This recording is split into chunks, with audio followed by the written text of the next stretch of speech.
nagbigay ng update si Gymnastics Association of the Philippines President Cynthia Carrion tungkol sa posibilidad ng paglipat ni Filipino-British gymnast Jake Jarman sa pambansang koponan ng Pilipinas. Yan ang ulat ni Rafael Bandayrel. Agaw pansin din na ang performance ni Filipino-British gymnast Jake Jarman sa nagdaang 2024 Paris Olympics. Siya ang bronze medalist sa floor exercises event ng men's artistic gymnastics kung saan napanalunan ni Yulo ang kanyang unang ginto. Ikinatuwa pa ng maraming Pinoy sports fans nang mabalitaang may pagkakataong lumipat ng federasyon si Jarman upang sumali sa Gymnastics Association of the Philippines o GAP.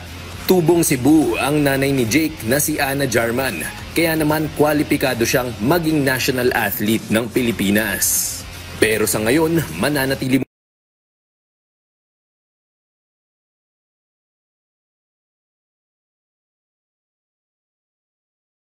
na si Jarman na di muna matutuloy ang kanilang recruitment kay Jarman. And I already asked the association, and I also talked to Jake Jarman, and the association said we spent a lot for him, so we cannot release him. It's only the mother and Jake Jarman that can, if they ask it, then but Jake Jarman also doesn't, is hesitating. So I'm not gonna push it. Gayunpaman, hindi pa rin maiwasang maisip ni Carrion ang mga what-if scenarios kung sakaling magbago ang isip ni Jarman. It would be wonderful if Jake Jarman can be part of our team.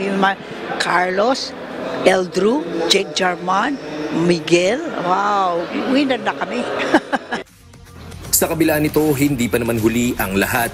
Nauna nang sinabi ng 22-year-old gymnast na hindi niya naman tuluyang sinasara ang pintuan sa pagkakataong maging bahagi ng Philippine National Team balang araw. Rafael Bandayrel para sa Pambansang TV sa Bagong Pilipinas.